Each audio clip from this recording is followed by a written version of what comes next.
Today is July 25th, 2004, and 4:07, we will begin with first item on our agenda is closing our meeting from June 13th, 2024. We lost quorum before the end of the meeting, so can I have a motion to close the meeting from June 13th? So moved. Second. I guess we do have to do a roll call, so Sarah, Yes. Suzanne, Yes, Tara, Yes. Sue, Yes. and Veronica, yes. All right, so we're done for June 13th, and now we can start with July 25th. So the first thing is to establish a quorum. So as a preliminary matter, this is Veronica Bolchik, Chair of the Council for Human Services. Permit me to confirm that all members and persons anticipated on the agenda are present and can hear me. So members, when I call your name, please respond in the affirmative. Sarah Wright, Yes. Suzanne Keating, yes, Tara Restieri, Yes. Sue Minthinen, Yes. and myself, Veronica Bolchik. Staff, when I call your name, please respond in the affirmative. Jericho Mealy In attendance? and Lexi, if you can also give us your last name, Alexandra Richards. Richards. Yes. Okay. Thank you. And I don't believe we have any speakers for today, so, and obviously the lights went off. All right. So, now that we have a quorum, this is the open meeting of the Council for Human Services. It's conducted remotely or actually by hybrid according to Chapter 20 of Acts of 2021. During public access does not ensure public participation unless such participation is required by law. This meeting will not, I don't believe, we don't have anyone from the public online, so I don't believe that this will have any public comment. For this meeting, we're convening by Zoom. Just some consideration with Zoom, knowing that materials can be seen. So be careful not to share your screens or material because it does become part of the record. And I believe that's all that I technically need to say with this long script. Right, so the next thing is establishing, we established quorum, so acceptance of the agenda. Can I have a motion? Seconded. Second, all right, here we go. Sarah, Yes. Suzanne, yes, Tara, Yes. Sue, Yes. and Veronica, yes. Right, public comment? No public, so there's no public comment. All right, so I'm gonna go to the report by the Director of Human Services. So that would be me. And I will first give a brief update on the state of the CRC study, which is that we are expecting to receive preliminary responses from the consultants, Raptelis, on the 21st of August. It's a little later than I was hoping for. The next step would be, in general, it will be at town administration and myself taking the first pass at the draft report, then doing some evaluation on any additional follow-up questions. And then I would be working with town administration to determine the rate of phase-in of any recommendations and doing a brief feasibility for that. And then once I have that report and I've had about a week to figure out what's going on with it, I would bring it both to this body and then to the contract review committee to figure out what we're going to implement and at what scale. I am reasonably certain that it is going to be of importance to this committee because council, because it should be providing some guidance on our oversight role with the contract review committee and your kind of input on things like the rubric and the RFP that's produced. ideally, it would also have timelines and that sort of thing, but I have yet to see the report or even a preliminary. I've only seen some of the like second stage questions that arose from the first from their first round of questions. So I don't know what it's gonna say. I do know that we'll also have some sort of, there'll also be some, I think, direct guidance in terms of what templates, what tempo, et cetera, that the contract review committee have to be operating in, which should be of relevance to this organization as well. So I do not have what I was hoping for this, which is like the actual report to go over in depth. As soon as I get it out and as soon as I receive the okay to release it from town administration, I will do so to this body and to the contract review committee. And then I would like to have a meeting to address any questions and what I believe the recommendations for it are and how they will be implemented. Past that, it is has been a busy chunk of time at the health department, Health and Human Service Department. We're pretty understaffed. And without a director, we've been kind of doing a lot of different additional administrative tasks. The current status of my strategic plan initiatives, we're expecting to receive the return of the Raftellus report, which is the first one. I'm currently working on using some strategic money to implement a teacher-facing wellness program through MAST, an outgrowth of the Youth Behavioral Health Grant project. And then I'm also going to be using that money to kind of kick the tires on how to best use strategic plan money to facilitate human services expansion in the healthy and vibrant community mission that I'm working on. As soon as we get to things where there's outreach, et cetera, necessary, I'll do a presentation here about how what role you guys can do, and sort of try and input, like try and figure out a method to have the Council for Human Services help me do a better job of the healthy and vibrant community initiatives. Past that, we're gearing up for our re-entry into the Massachusetts vaccination program ahead of the summer, or sorry, ahead of the fall. We're also working with state's rural health office to make sure that we'll have the state vaccination, the mobile vaccination units be coming back again as we had last winter, ideally for combined flu and COVID vaccinations. And then also working with the VNA to get back into the homebound vaccination program that we had been doing off and on. Past that, we're going to be awaiting eagerly the in-person start of the new health director. Rocky should be on island early September, I think, once the housing situation is ironed out for him. And he should, so at which point I will probably have to discuss with him the human service priorities, how they dovetail with the health department as a whole, and then I might get some like high level guidance in what his initiatives are once he gets kind of onboarded. And then it's going to be an expansion of a couple of projects that I was hoping to do last year. Did some pro-social events around the island. There was an Act Local initiative that Chantal was working on in culture and tourism, and that I'm hopefully going to be able to integrate some behavioral health resources into that in like a stealth way. There is going to be a senior health expo that the Council on Aging is going to be throwing this year. And then hopefully an expansion of some of the elder facing services at the Saltmore Senior Center. We're adding some additional exercise classes, and there should be an ongoing tech support class in addition to the tech clinics I do down there. Past that, it's been primarily very boring stuff relating to the end of the fiscal year. But that's really most of my activity lately. As always, anyone has any questions about anything I've said, anything going on around town, please let me know.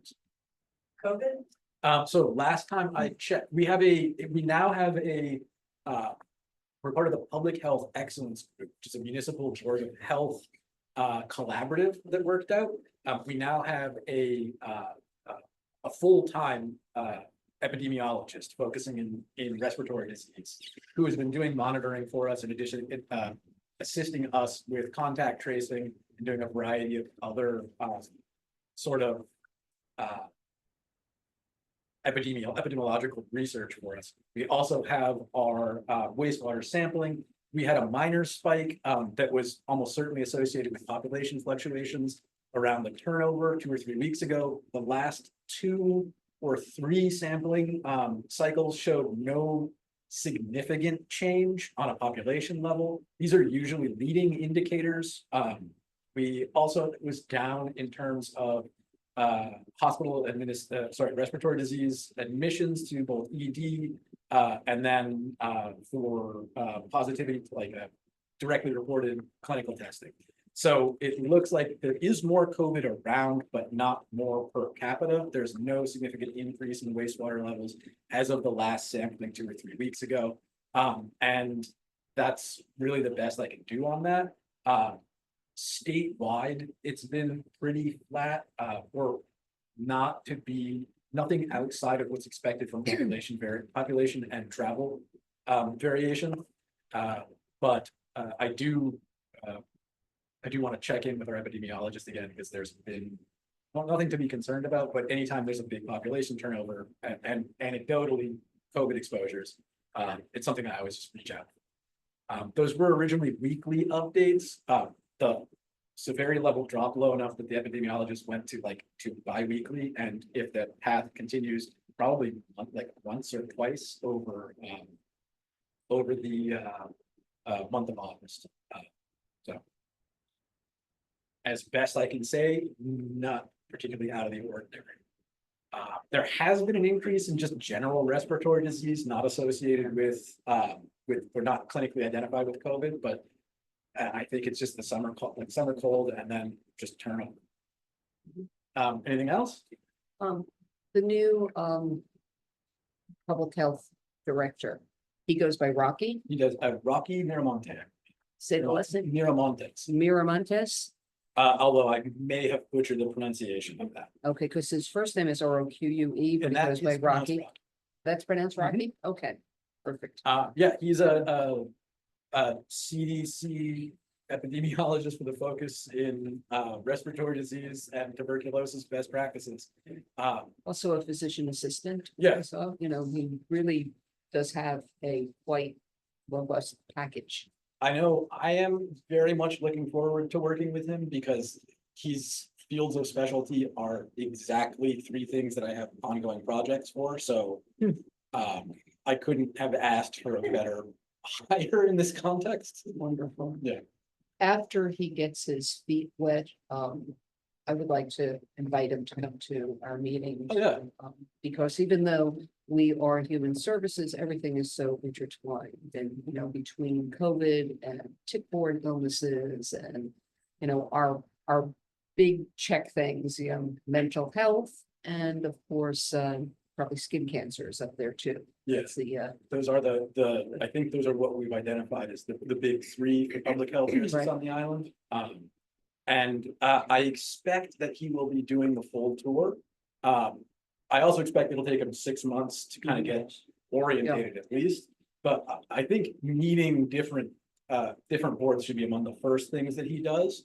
And I will absolutely extend your invitation to this body. so he's been in Atlanta? I believe so. Okay. Atlanta, and I forget where he was regional head for one of the particular projects somewhere else too, but I don't have it off the top. Anything else? Oh, yeah, Erin Schrader, our public health nurse, will be back from maternity leave starting on the 5th. And we should be resuming some of our public health activities, like with the homebound vaccination, some of the communications element, and then getting ourselves fully accredited with the state to begin ordering vaccine of various types during.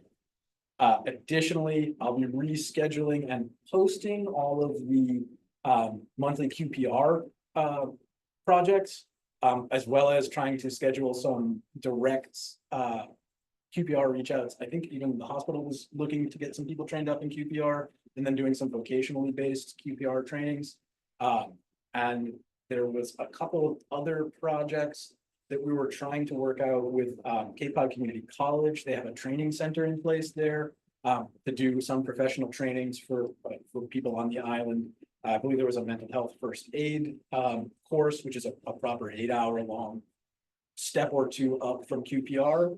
And then I think there was a data management and data narrative class that I think that they were trying to do too, which I haven't got a date for yet, but it should be in September.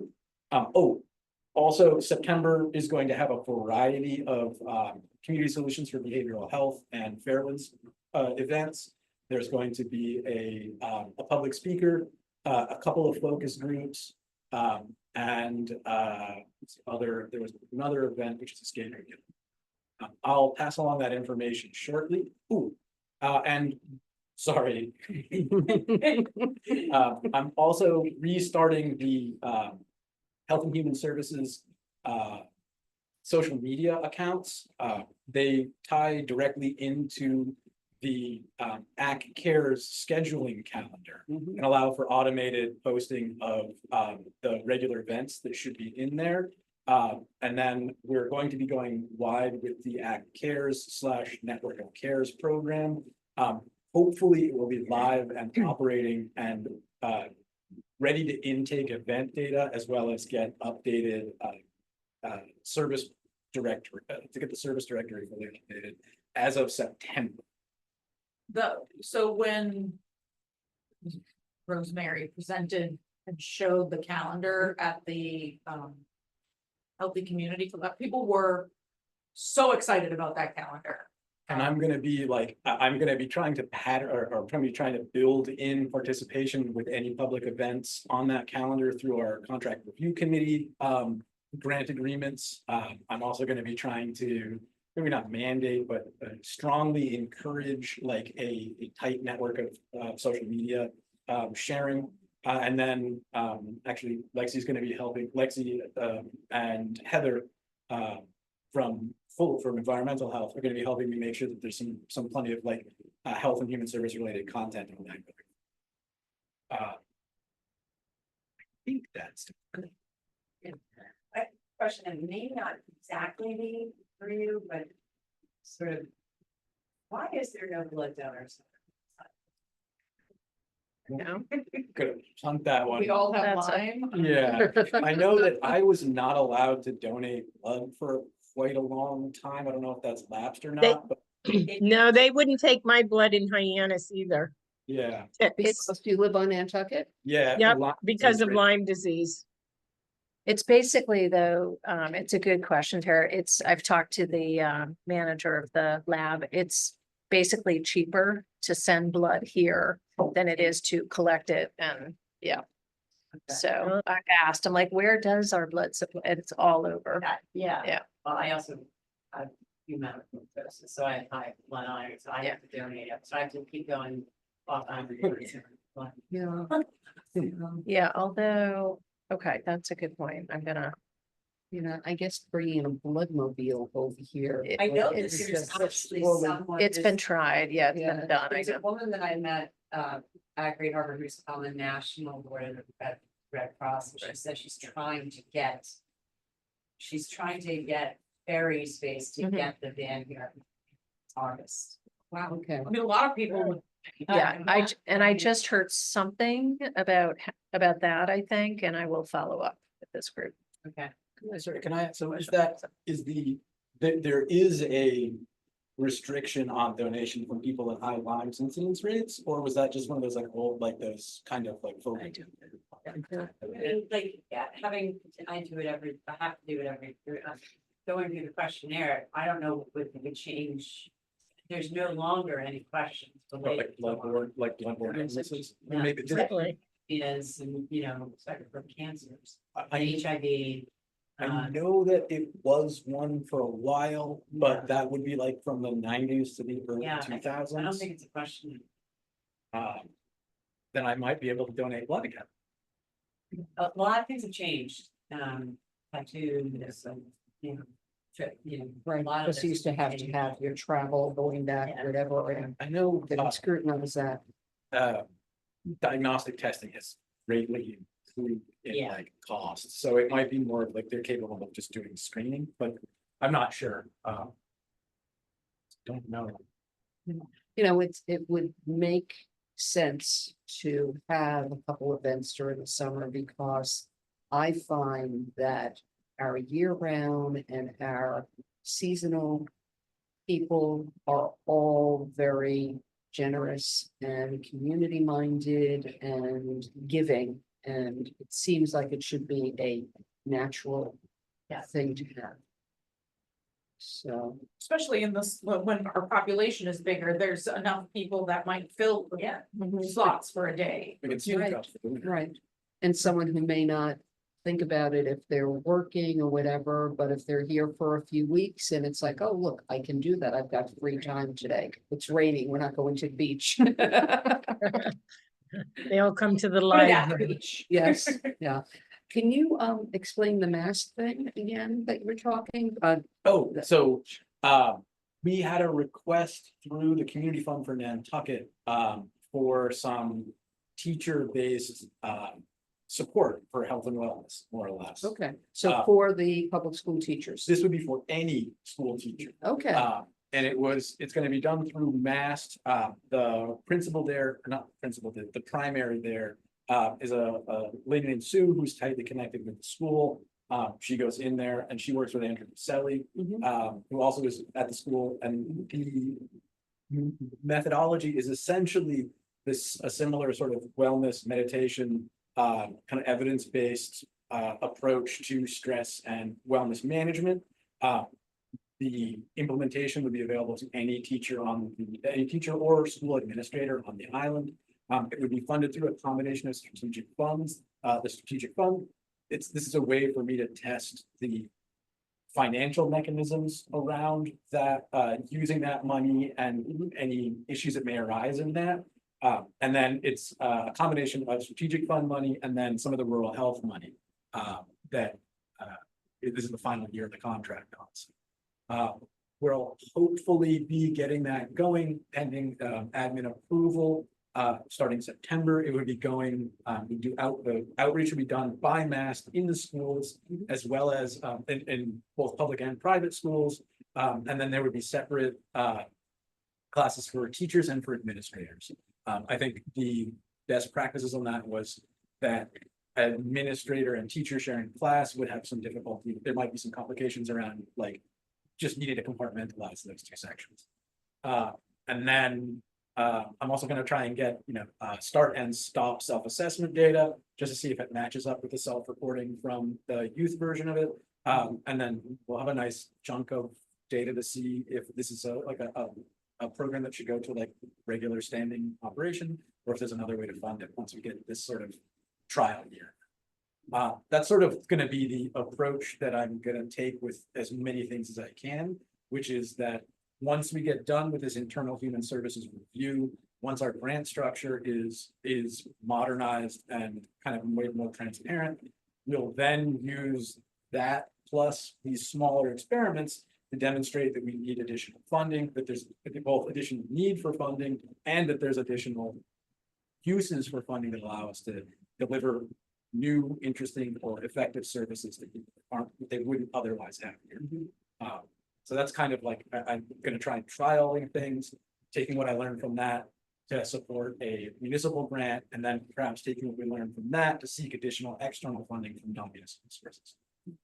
I don't know if this is the appropriate time, but I know that the MAST program that ASAP ran through the Youth Behavioral Health Grant had phenomenal results.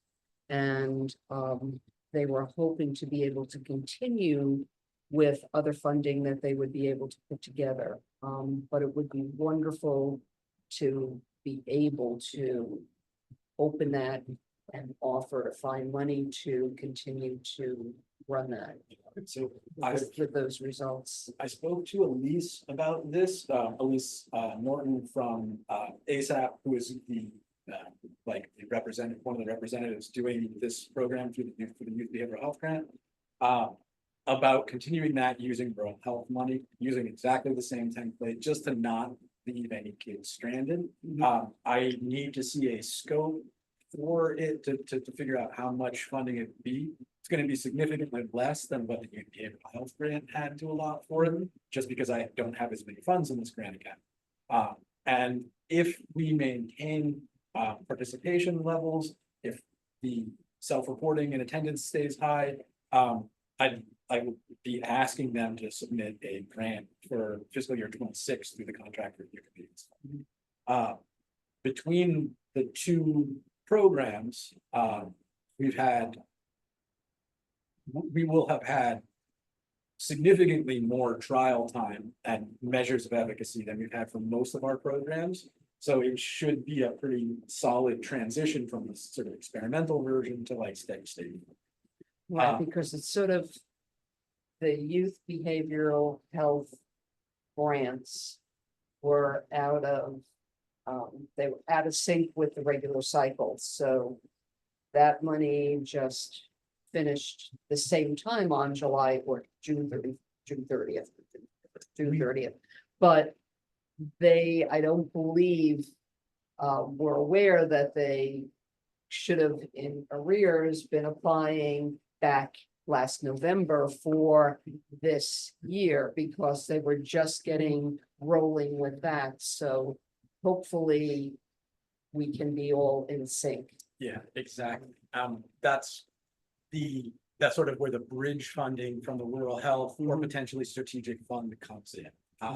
The other nice thing is that public health excellence group I mentioned earlier had funds for public health nursing that were originally going to be coming out of the rural health funding. When we received the funds from the rural health, from public health excellence, that lets me shuffle some money from that was going to go to community health nursing, which the regional grant covers, into more programmatic stuff. So that ideally, this is the last year for this grant. I'd like to try and get as many things funded in a way that allows me to connect them to additional funding afterwards. That was sort of the original idea of the youth behavioral health grant. It's also kind of a core component to how I plan on using strategic funding money. And then I'm also going to be adjusting my professional services budget, a whole bunch of other things that won't kick in until fiscal year 26. But we should be seeing small, nimble projects as proof of concept or proof of implementation, which we then can allow people to just straight up have data that they can use to secure grant funding in a conventional sense. Yeah. Sort of a human services skunk works or like an experimental system. Yeah. I have a question. Absolutely, sorry. Yeah. Sorry. You had said this is a combination of the rural health money and maybe the community strategic funding. Is that what it was? Yeah, so the select board put together a long-term planning process. That long-term planning process involved the development of a strategic plan and allocation of funds for a number of specific goals that they found. And I was put as sort of the coordinating body for the healthy and vibrant community element of the strategic plan. That is, there's 4 or 5 subcategories on goals, and then a couple of like points on strategy. And one of the things that I'm trying to do with that money is use it to cover gaps in funding, either due to our funding cycles and the fiscal year process here, or due to the fact that there's sort of emergent needs or emergent resources that become available. And if you have to wait a year to start any of them, you might lose momentum, you might not get that handoff and get when you can kind of strike with the iron side. So what was the one that you referred to that you said is ending? So the ending is the rural health equity. It was originally the rural vaccine equity fund or equity. Oh, okay. It came out of a tranche of federal funding that was freed up in the American Recovery Act, and then I think the second year COVID response package, whose the bill name I forget right now. The state then allocated a portion of that money to the rural health alliance, which is all rural Massachusetts municipalities and counties. And then we secured that grant for 3 years. This is the last year of that. And oddly, this particular grant cycle works on a calendar year, which means that I will have to at least have accounted for intended expenditures by midway through this year, which is where I think the strategic plan funding can be helpful in terms of bridging Okay, for my next fiscal year. all right, I get it now. Thanks.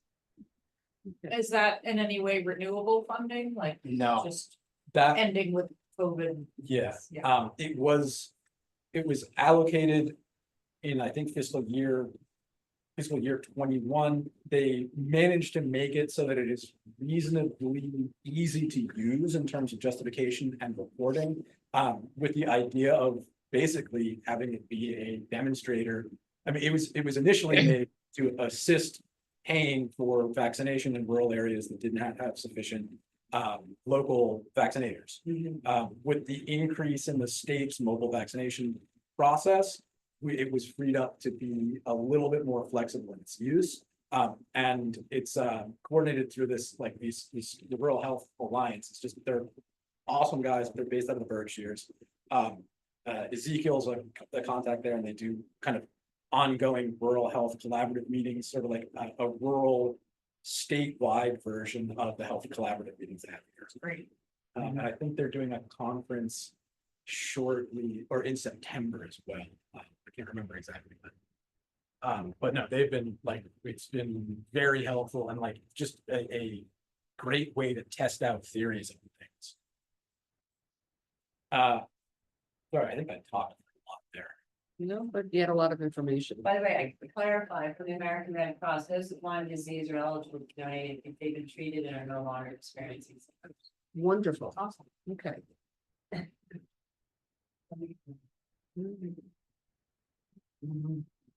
Um, So that should conclude my section of the agenda.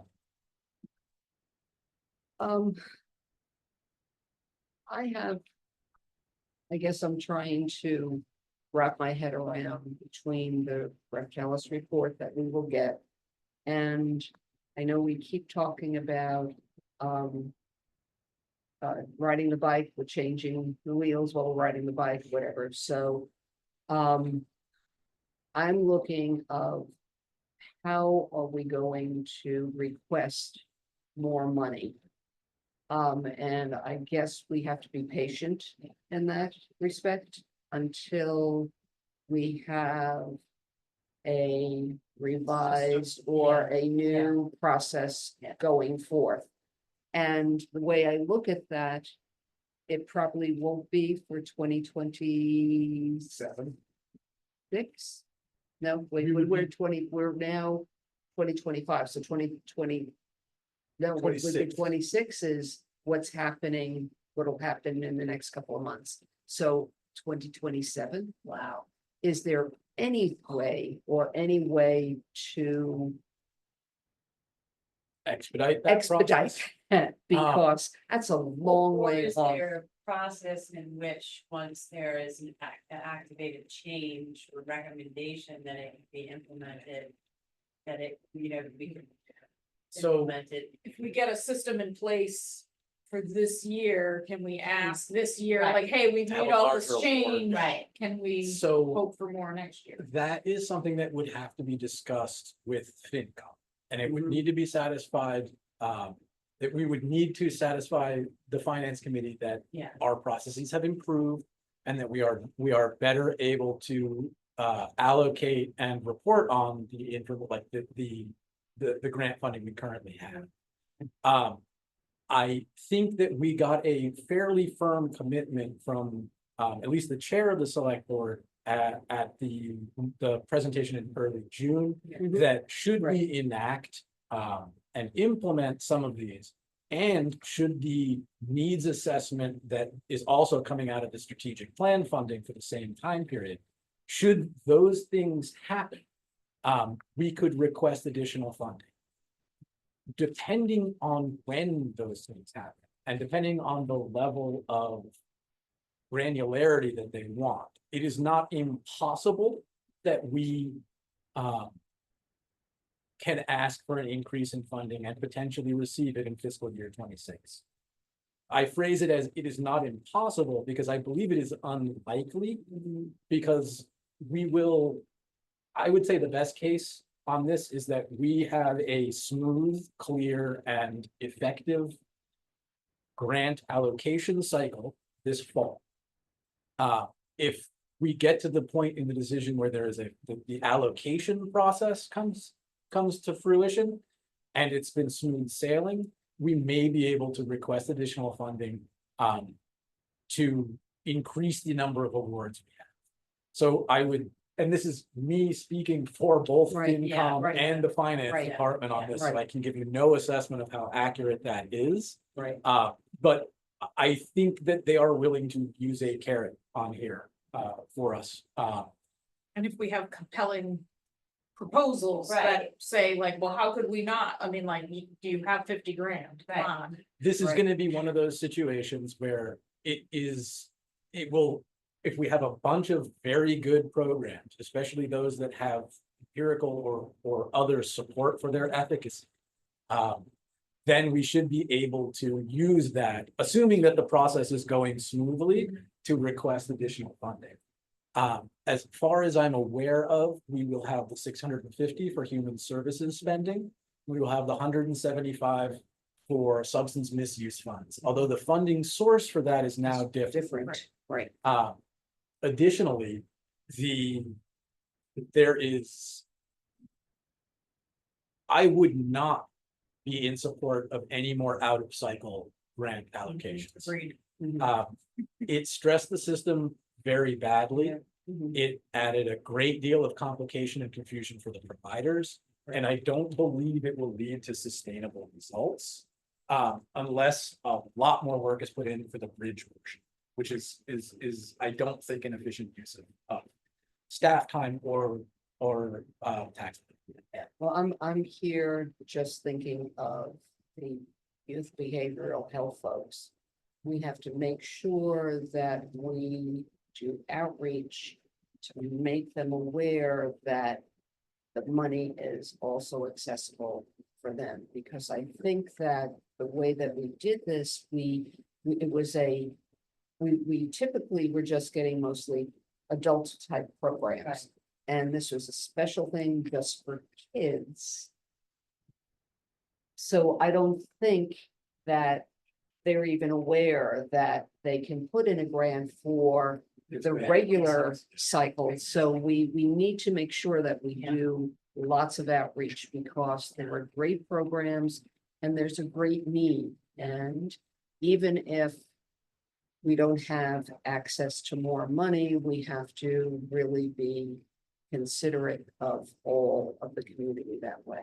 So what my initial plan is once we have a firmly established timeline for the contract review committee process this year, I will start communicating with all current and former grant recipients, including youth behavioral health grants, with a new streamlined policy for application.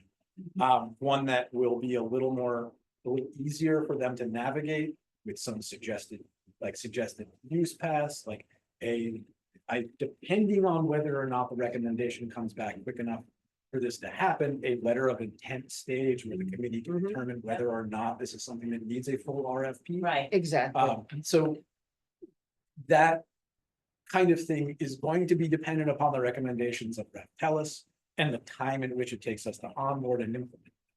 Those plus potential changes in the way that procurement at the finance department operates is going to be a lot for us to do in 1 year while Right. doing. And I'm not trying to be negative about the potential for expansion, but I think we need to get our ducks in a row before we start. Sounds like you're being realistic. Yeah. Right. It is, I have seen a lot of, it's been 4 years now, I have seen a few things happen in that time, and I think this is, if we're looking for sustained long-term growth to meet what I am certain are going to be an increase in needs in the next couple of years, I think this is the best way to do it, because fortunate or not, the first thing on the chopping block in times of economic contraction is human services spending, despite the fact that the needs go up during that time period. So where I will be going is trying to make our process and the administration of the existing funds as bulletproof as I can, and then expand into increased partnerships with other funding agencies so that we can fund things that wouldn't fit under the CRC grant, and that we can connect worthy programs with funding sources that don't run on the town's fiscal year cycle. It's a very old implement that has not been designed for this role, so we have to be careful that we don't break it while we try and change it. Right. Right. But your point is really well taken, Yeah. Veronica, because schools are on an academic year, Right. which is a whole other time Cycle. frame. Oh, right, And historically, I don't think they even were aware that this money was there. Yeah. So I think we need to do marketing. Yeah, Marketing, yeah. good marketing. That is definitely, that is a big concern of mine, is how to get this in front of people. And what is the proper balance of number of grantees versus amount? And those are all the things that I'm hoping that the study gives us at least benchmarked against best practices elsewhere view of, because I have No idea what that's. oh, I accidentally hit the find my phone button on the Oh, okay. watch, which is normal, I guess. Anyway, the basic idea being that I haven't, no one here has done this for this community before, so I would like to be looking at how it works elsewhere and using kind of objective or at least independent sources to back up my decisions. Do we know how the horse program found us for the youth behavioral health group As grant? As far as I know, it was a connection made at a select board meeting between the principal of the Horses for Humanity and one of the members of CRC. Additionally on that, like I've been working with Michelle from Horses. The program seems to be having pretty solid uptake. I've got some before, like some before after self-assessments from the kids that are assuring. And then I've been working with Morgan Sale, who's a local island resident, about doing it here on island as an additional way to continue that.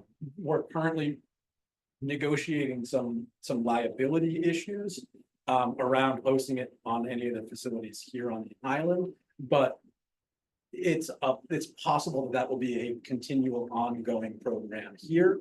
And then I've also spoken to Michelle about potentially supporting another session of it in the fall, but at a reduced scale. I can't afford to fund it the way that it was.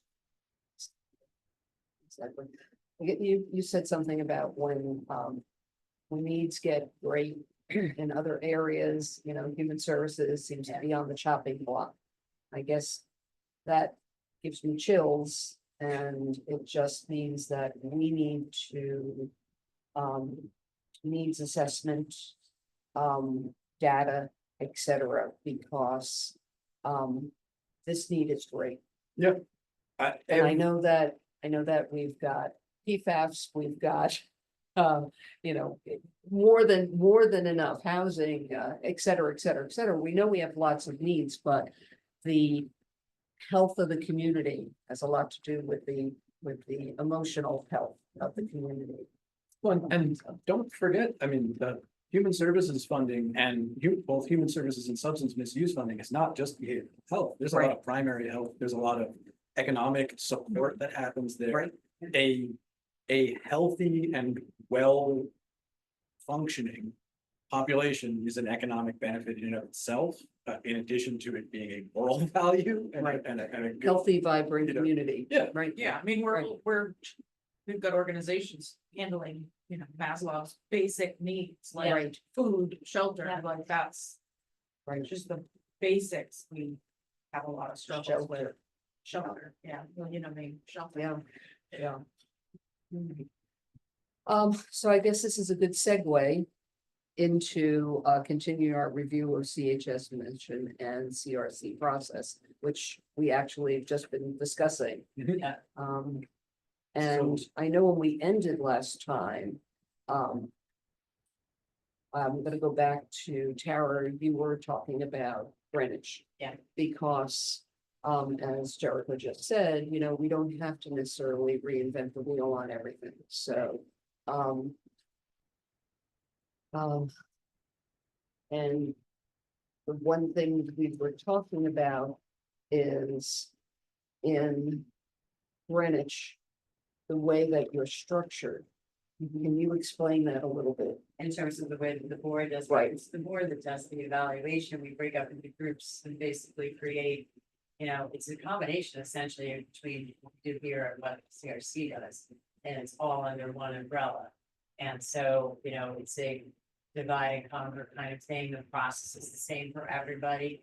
We meet with, you know, we do initial meetings with every organization, then send them back based on their application, what other information is necessary. And then two, I think three people within the group do more formal evaluation and then we come together as a group. You know, the groups that did the evaluation write up based on the rubric that we have, you know, where it fits under the certain categories. And then we write our recommendation and then we have to come to the bigger group and justify that. Justify that recommendation.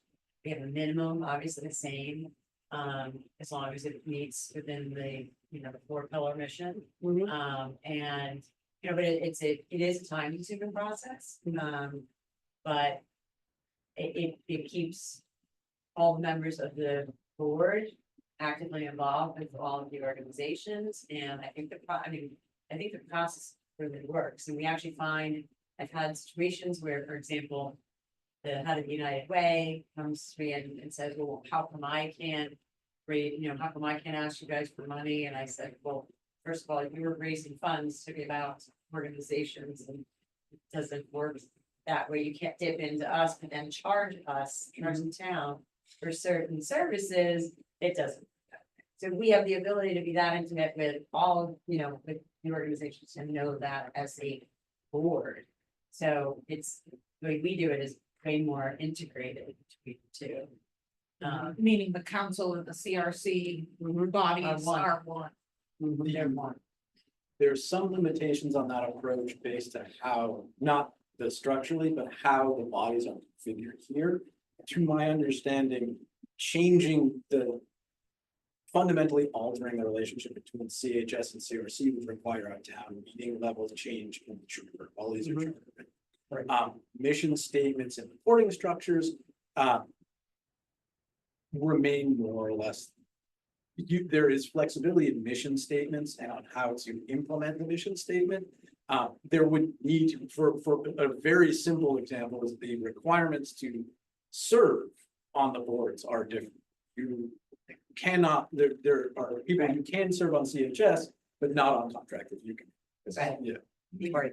So, yeah, I didn't want to I'm not Here we are. throwing directly on Sorry. it, Right, like, it's okay. but But that. I think based upon what we receive in August, I think that I personally believe that there's really good justification to be made.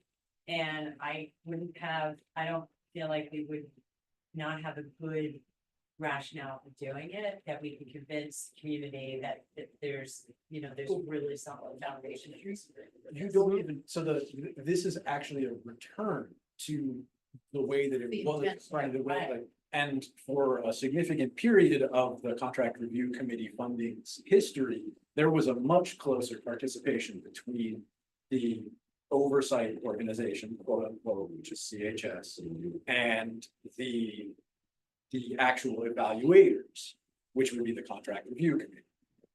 And this comes back to the point that human services goes on the chopping block early, because the last economic downturn, there was the no human department service. and the committee just went away. Yep.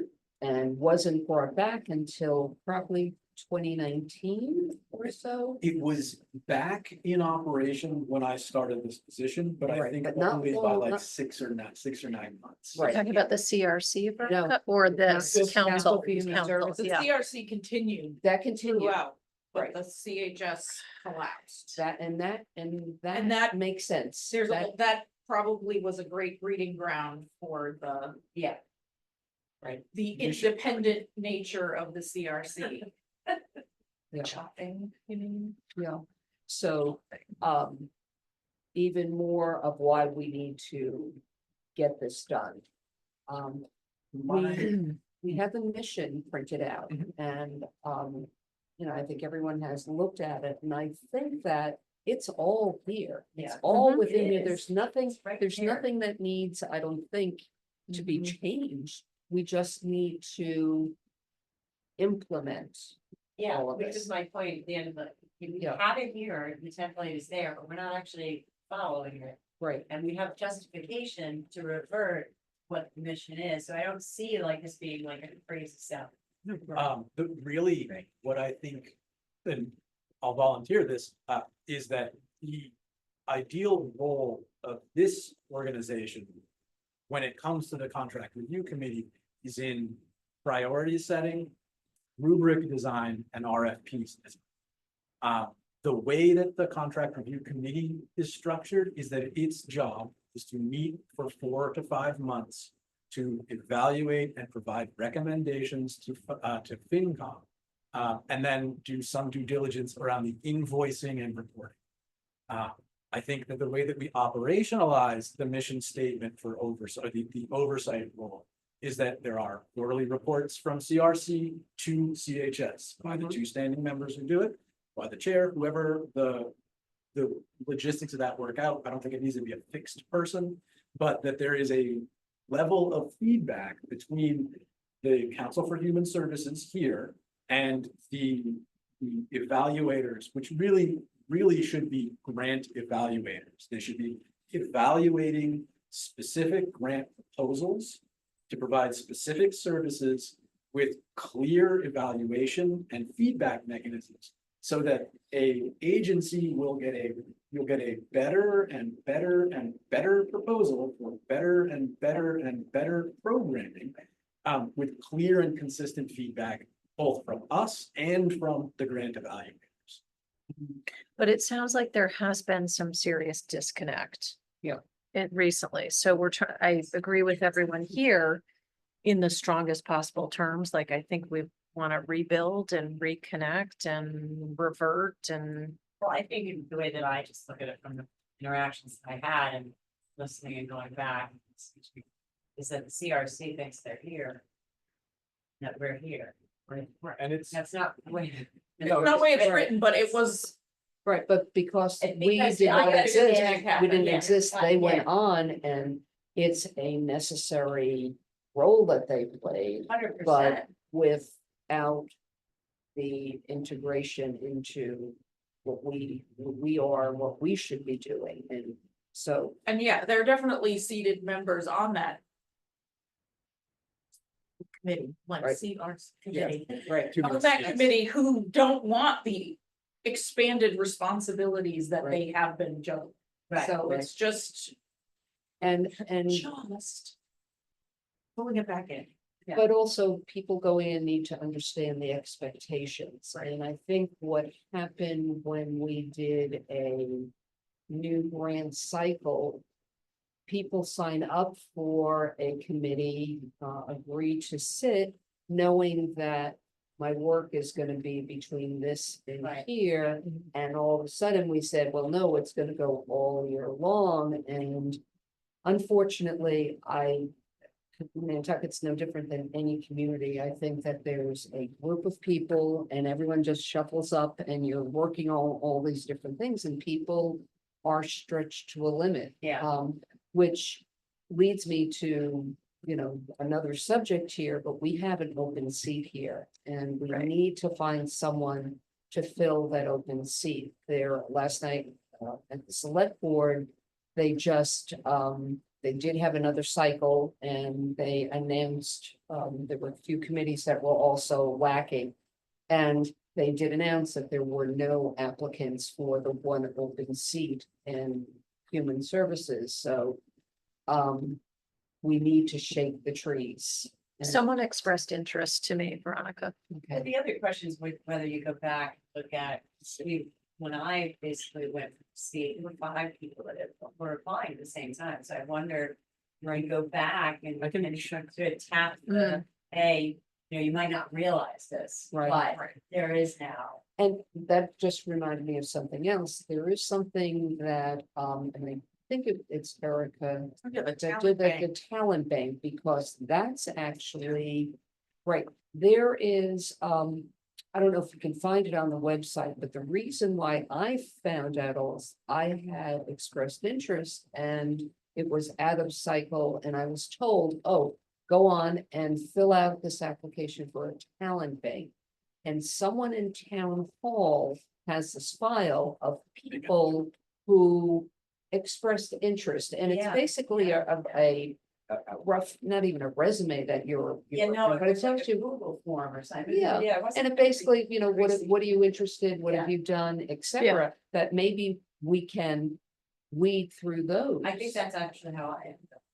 Somebody Yeah. saw, you're Yeah. interested in human Yeah. services, Yeah. hey, there's an opening. Yeah, yeah.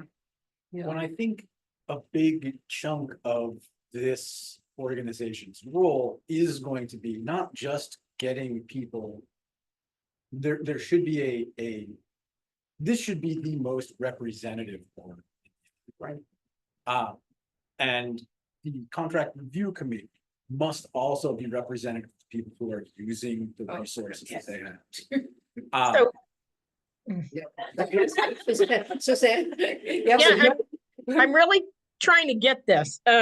So we're a council and they're a committee.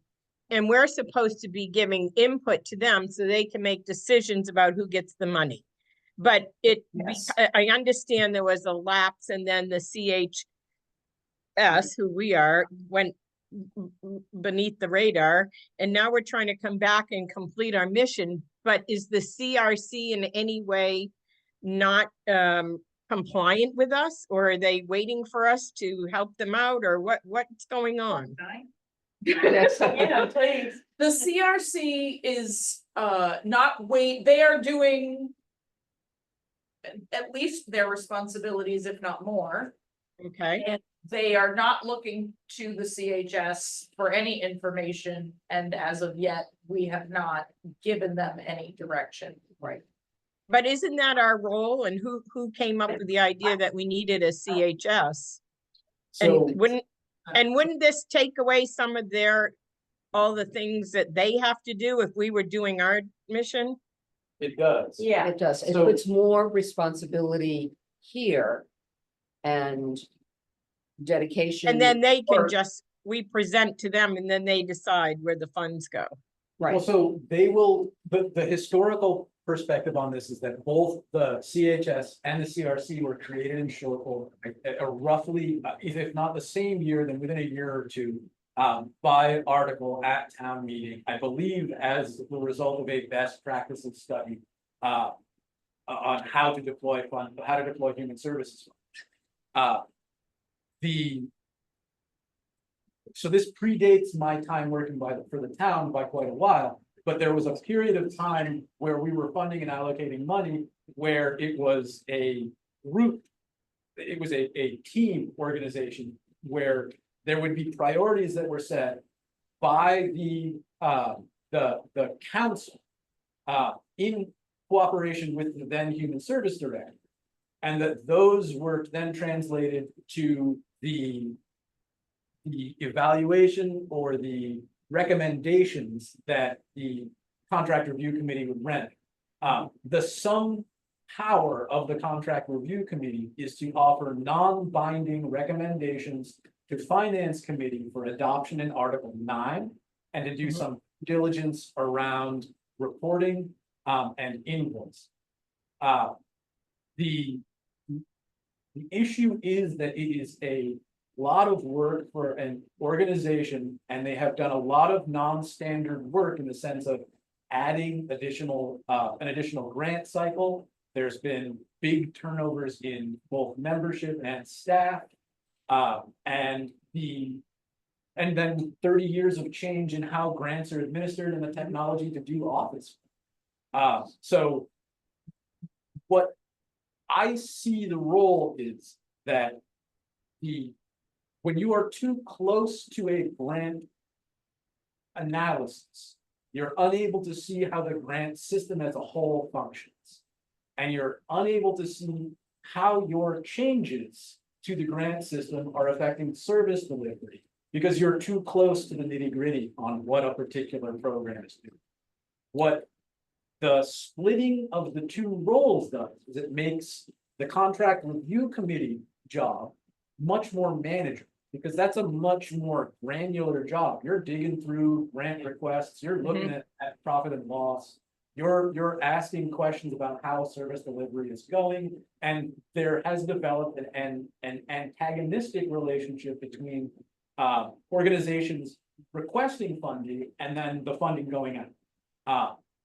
The contract review committee's job is to evaluate the worth of a program and to determine the funding. Well, no, that's not even part of the role. That's just assumed. We could have set awards based on any criteria that we want to, and that would be fine by the letter of any of these laws or any of these regulations. What I think that the contract review committee needs is the systemic input, the input on what we're changing, what we're tweaking, how things fit together. And that lets them focus on the more intense job of evaluating the different applications in a timely enough fashion that we can get everything together for town meetings so that it can go into an article or because those are hard limits of our current system of government. The role that this committee has, it should be more of the interface between the nonprofits and the funding mechanisms. It should be intaking questions from a variety of different people to better inform what we're funding, how it's funded, who is working in these agencies, how efficient the funding is making it to people. But if you concentrate everything into one or two people, it becomes an enormous amount of work for one or two people with no clear end in sight, no restrictions on what we can do, and it can just snowball forever with a single bottleneck for things to happen. What happened exactly that this council more or less collapsed in recent years? So to the best of my knowledge, COVID. in the economic downturn of like 08, 09, there were significant impairments on municipalities' ability to have staff. And so a significant number of town staff were made redundant, including the director of human services. As a result, they were not able to get a quorum of people to serve on the Council for Human Services. But there was a staff position at the Yes. town level, right, and that's gone away. That had gone away, was only brought back in, I believe, 2016 or 17, when then Rachel Day, who's my predecessor and now currently is at Sherburne. She recreated the position, restarted the department, and then was then promoted to assistant town manager. And then the reason I'm in this seat is her selection, her recommendation, Taylor Hiltz, was hired in March of 2020 and did not have a chance to do anything human services related. And then I was dumb enough to apply to a job in public health. That basically happened. Right. So what we basically need to do at this point is, because time marches on, CRC needs to meet, needs to work on the application, the rubric, get that going. But do they? So Someone has to. my thought If is, yeah, I send the rubric and the RFP for this year to the members of this council. That's what you Yeah. just Okay. said, yes. Yeah. And then you guys interpret Yeah. the questions, you Mhm. add things that you Yeah. want to, you weight you make Right. explicit the rubric. then that is passed to the contract review committee. And then the meeting that we have with the contract review committee is us explaining to Yeah. them what our intent is for the year. Okay, so. And we when can- is that supposed to happen? Well, now. So It's very soon. But we're waiting, we're still waiting for the input We're- that's coming at the end of Right. August. So in the, Yeah, it's, this is Yeah. the changing But the we're bike getting tires. closer. right, we're getting closer. Yeah. Yeah. So And But, that's. so something here, that I we're- guess my concern, my question is, are we all working together? The CHS and the CRC? So technically, they work for this body. You are Yeah, allowed. that's what I to thought. request- You are allowed to request. Right. The you're question allowed- is, how are they going to receive Our input. our input? Yeah, the recommendation. And because, Two of us are gonna receive it just fine. exactly, and but because it What- hasn't been done this way in a long time, it's gonna be rejiggering things. Mhm. And this is all assuming that Raftellus is I gonna was come gonna back say, with it's assuming that what Raftellus we is are gonna say- assuming they're gonna say. Yeah. If they Yeah. come back say with something something different, something like that. completely different. Yeah. Then. Yeah.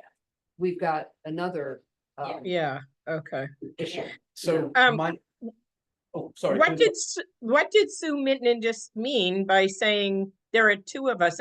Is she also on the CRC? Yeah, Yes, they're both yes. on the CRC. I am. Oh, and so you, Sue. and We are, that's- we are the representatives on CRC.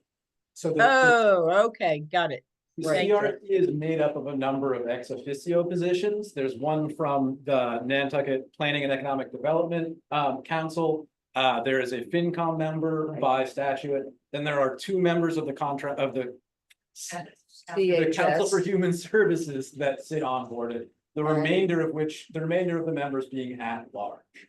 Three Uh, at large, I think Or it's two.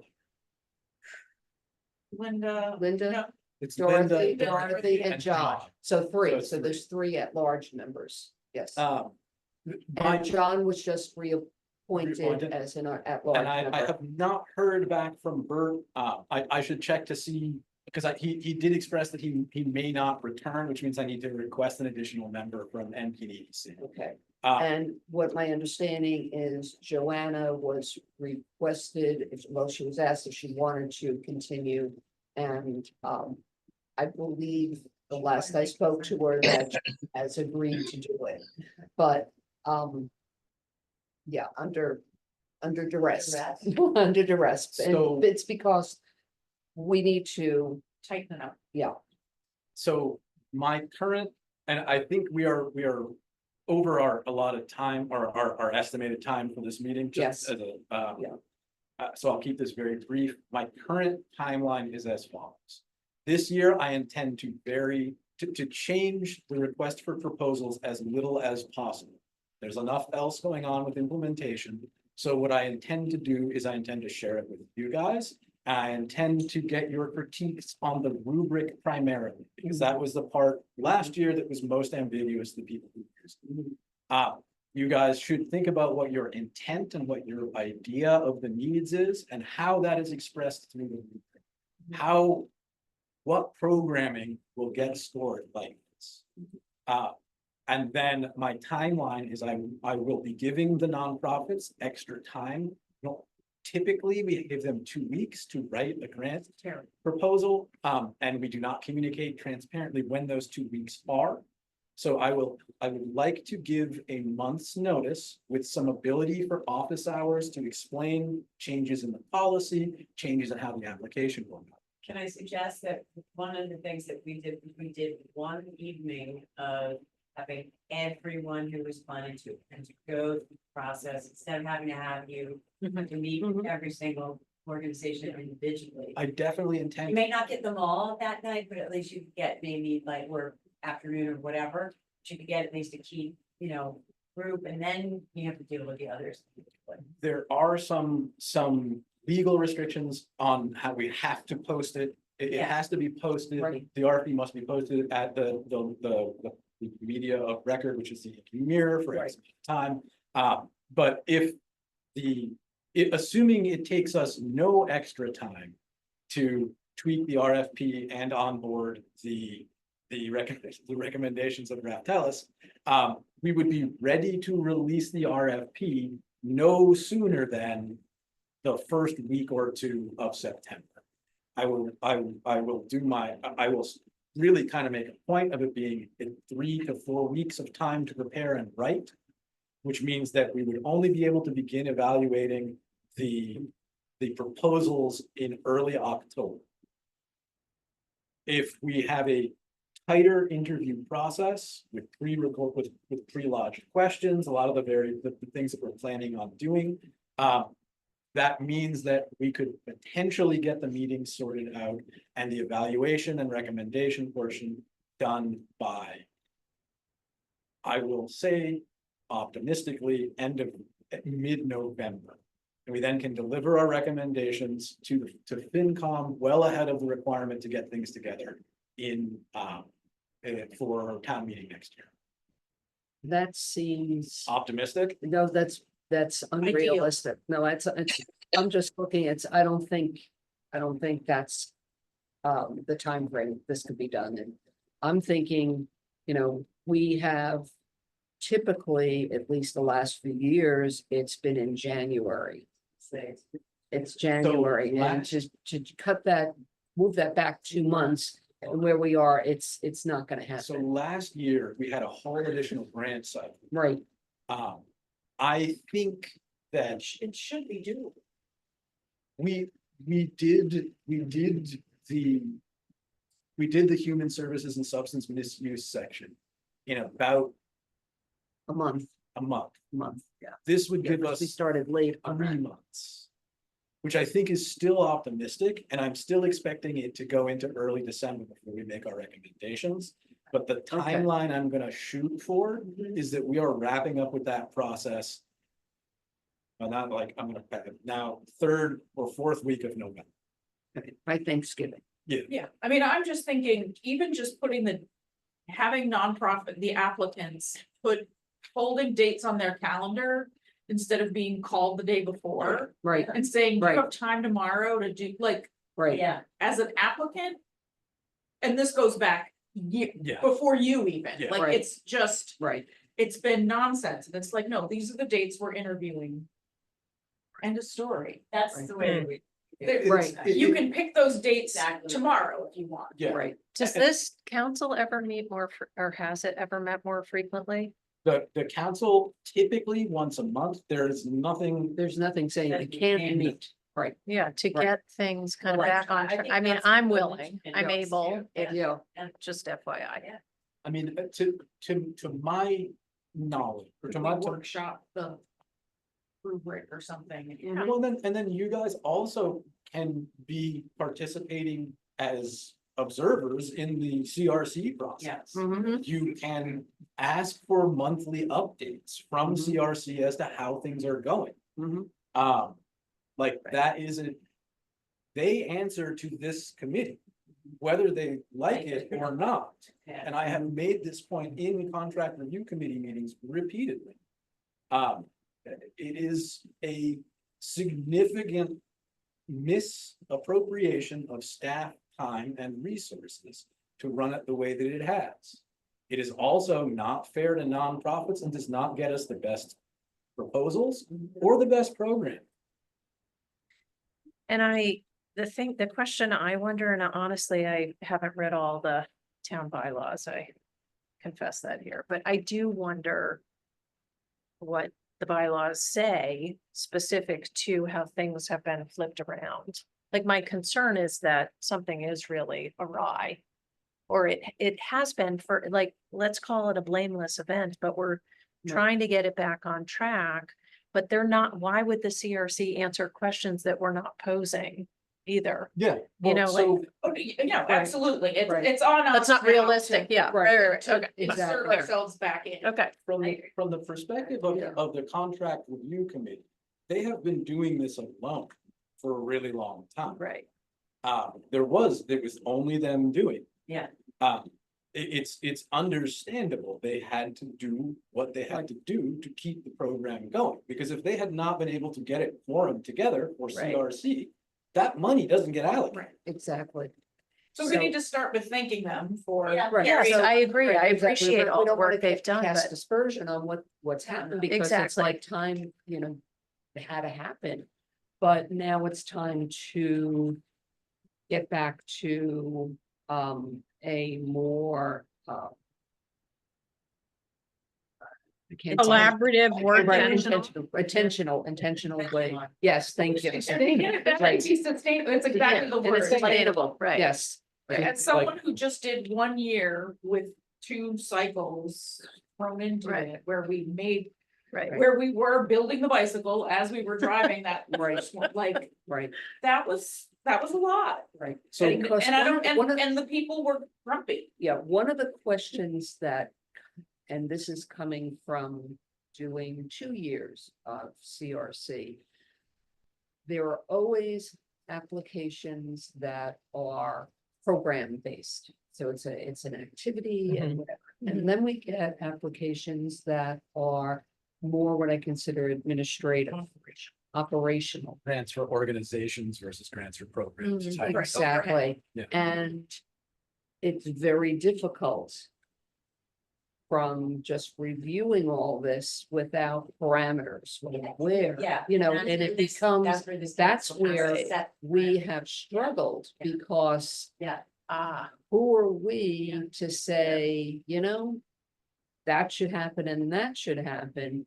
There has to be data, there has to be parameters. Yeah. We have to know when we're right and we have to know when we're wrong with programming. We have to be more efficient in Mhm. how we convey that information to the agent. I keep doing it. Right. Because then what happens, it also puts responsibility on the applicants because. Yeah. Show us your need, justify your need. And then, as opposed to, well, this is what we do every year, so we just Yeah, need that see, money And again. I also, and Right. that's a part of the reason that we do things the way that we do in Mhm. Connecticut is that you can't keep coming back to the well if Right. you're not actually showing that you have done what you stated or it's well on its way. Right, And then there are certain times we limit people, well, look, community block grant, we limit, you can't ask for more 3 years for the same program. So Right. those are plans that I have been like spitball. That Yeah. there's X number of years you can come Yeah. for a specific program. There are very specific programs that have a huge impact on residents of Yes. Nantucket that will never get funding elsewhere than the Right. town. right, I'm specifically thinking of the independent therapist program Yeah. sponsored through NAMI and the sliding fee scale for Fairwinds. So interestingly Right. enough, that you say that, because that's one of the things that we have done in Connecticut is. There are certain programs that are so essential to the community that they always get certain amount right. of funding. I have We had, have set that was set So- by the first select person. And that, so, and people always will moan that how come they always get, well, because they're completely essential to this. community. Okay, and I've had discussions with Brian in the finance department about other ways to allocate funding for certain types of programs to move them out of a grant process if it doesn't make sense for Yeah. them to be a grant process. Those. No worries. Those kinds of discussions are very time consuming. They involve things that I am not qualified to discuss, like a lot of elements of procurement law for the state. right, And I have to follow the guidance of the experts in that particular field, but it's stuff that I am exploring. If Right, there are other because- ways to fund them. right, because they are not-for-profit organizations and we are a public entity. And, you can't, there has to be that separation. But you can help them too, though. Mm. There's a process by which they can, we can help guide Mhm, to other ways of source funding. mhm. Like, I know at least we keep hearing about, I'm gonna have to put my warming place hat on for a Mhm. minute. And we hear about funds that come through. Like other counties have these funds that are specific to homelessness and shelters, and it's like, how do? We access that through our county, like, who in the county knows where that money is? Yeah. And does Nantucket surely get it? It should, if Dukes County get, like, but we just. Yeah. And then that's where, I like, know you're having, like, I don't. we're then trying having a really grant hard. writer and having a Yes. grant writer, because Mhm. that, you know, That's, the Yeah. people that work in the warming place and I'm going, are very dedicated or whatever, but you're not grant writers. No.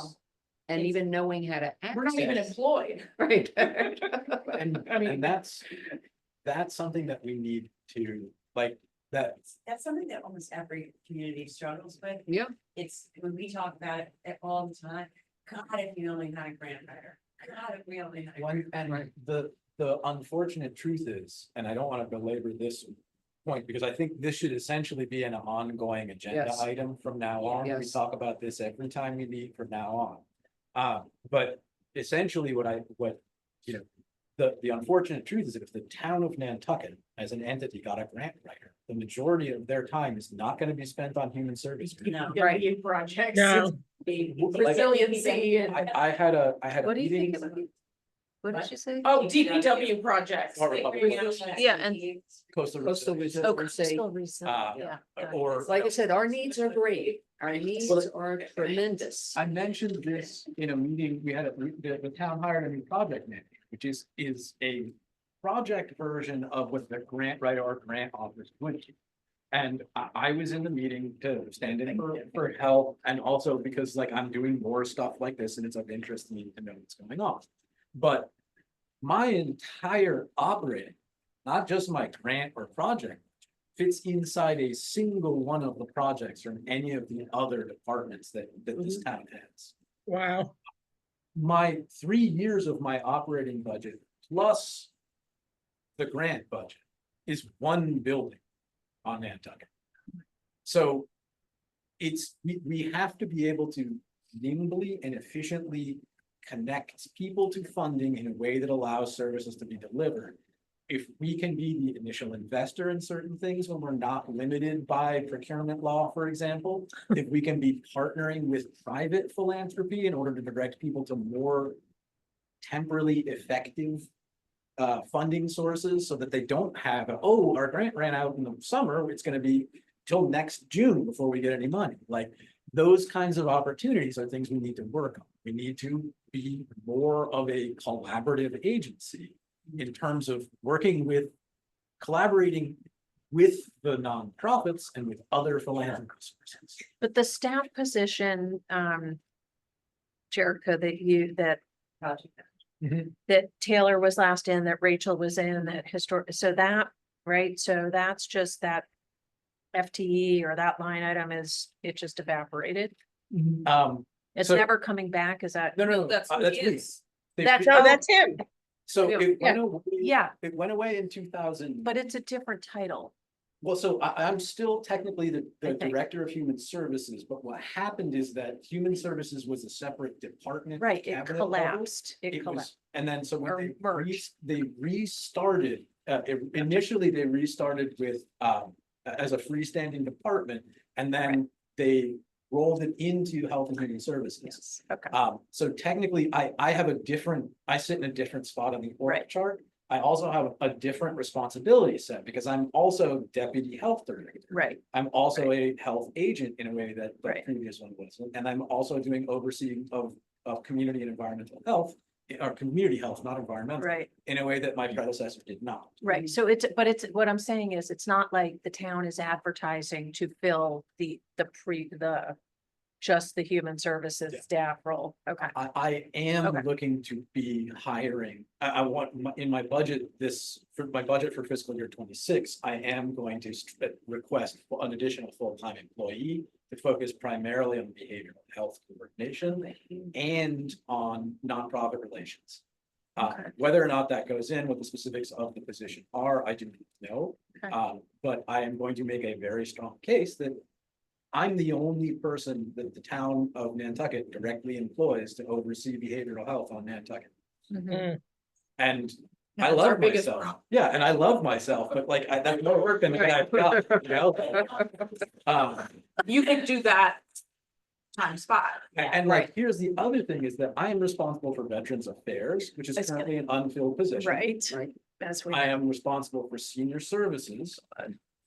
We currently have 2 full-time employees that work on that, but in the senior center, it's not a senior affairs. Right. I'm responsible for Disability Services. Brenda McDonough does a fantastic job running the Disability Council. And then, you know, I'm also in the org chart at the Health Department and am doing epidemiology, so doing epidemiology and COVID outreach around COVID vaccines, vaccines, right. so. There is more staff time. Okay, I'm looking at the time because we all have places to go.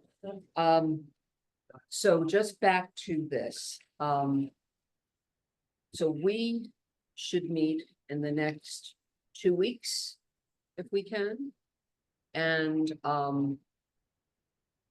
I would say that we should meet, I think we should meet at our expected time in August, which would be Thursday, I don't even remember anymore. 8th Thursday. Because That would be the 15th. 15th, Yeah, the third Thursday sounds like what it used to be. Or has Right, been. so let's evaluate to make sure that that's a date that we can do. But There's be- 5 Thursdays in August. Right, right, What I think we should do is, what I'll do is I'm going to send out the RFP that was used last year for Right. you guys to figure out what needs to be tweaked. I'm gonna ask you to minimize your changes to the narrative section and really bulk out the rubric, because that was a serious problem for people figuring out what that meant. Yeah, right. Uh, And yes, what it meant. And then having it really. Evaluating the important stuff. All right, so we need So- to, So wait, let's see if I have this correct.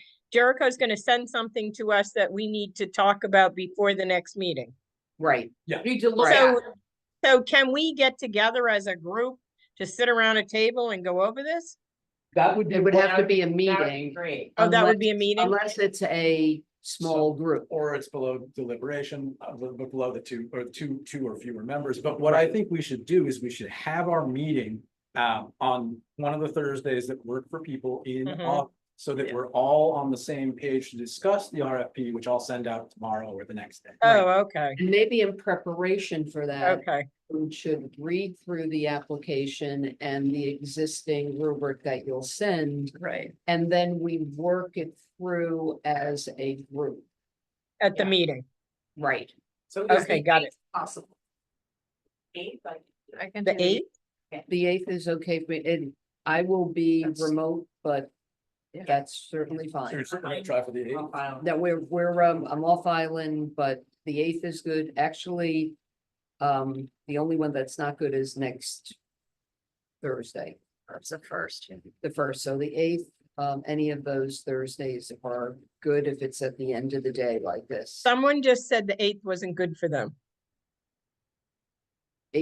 8 good No, here, we're all good on the 8th. on the 8th, Oh, okay, that's We said fine the by fir- me. we Said the 1st wasn't good, Right. the 15th was wasn't, yeah. good for at least one. Oh, So okay, do the- we 8th could is do the fine. 8th.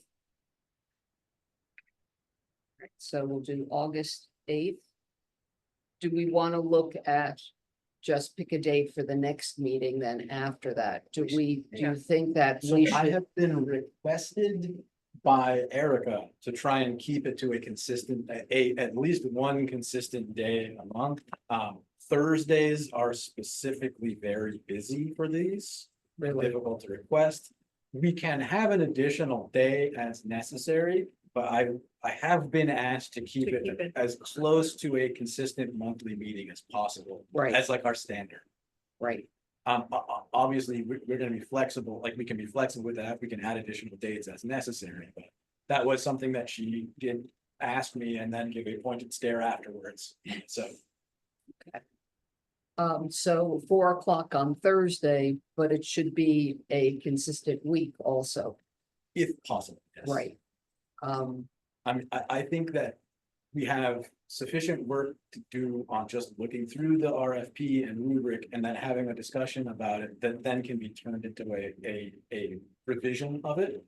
I then think that we'll have the draft report and an eventual full report from Raftellus a couple of weeks or around that same time. And then in September, you guys can, we can have that first meeting where we check to see what, because CRC should, we should have we should have the RFP ready to release in the first, second, or third at the latest week Okay. of September. So why, so are you saying we can't go to the fourth Thursday, which is what we've been doing? We can, we definitely can. Like, I think we have two things we need to do before this grant cycle, which is onboard the recommendations from Raftellus, which will have to happen after the 21st of August, unfortunately. Right, And then we need to tweak and evaluate the request for proposals and rubric, which we should be doing to discuss at a meeting, probably the fourth Thursday, if that's the one that worked. I'm sorry, I wasn't. So meet on the eighth, I'm just confused. You want to meet twice in August, the 8th and the 22nd? No. That's not what you're We saying. keep the other meeting on the calendar, keep both. Well, Yeah. what about, I mean, I would suggest potentially meeting the 29th, because if the 21st, you- the report comes out, Yeah. at least we have a little bit of Let's- time, and that's otherwise like it's that. one day. I think that's a Right. solid idea. I like So- that. Yeah. Does it matter that that's Labor Day weekend? The No. intro, no, that's Oh. fine, doesn't matter to me. no. Doesn't matter. Actually, really good, I and was not, I'll be I back. was not gonna be here, but It's fine with me. I'll be back in school. And I'll be back on island then. Okay, that, look how productive we are. Oh So my God. We're not gonna meet on the 8th, we're just gonna do the 29th at Yeah. 4 o'clock. That will give us both of the Yeah. major It things gives we us- need to do. Exactly. Okay, Okay, but so you're we're still gonna scratching send the, out to everyone in the meantime. That's gonna be one of the first things I do tomorrow at this point. Okay, And I would Okay. expect that that might be a longer meeting, so Yeah. maybe book for the 2 hours. yes, Or potentially, if it works, we might be able to start it early. I want to be really respectful of right. like Lexi. did you say, I can't start at 3 because I'm still at the Right. library. We'll work that out. I'll work that out on staff side of things. Worst Okay. case, we'll make it so that like she can just do the minutes via the recording. Yeah. Okay, So so, we scrapped the 8th. right, so we're August 29th, and we'll keep it at 4 at this point? Let's keep it at 4. Okay. Perfect. all right. New business, the only new business I have is, at our next meeting, we will have to have,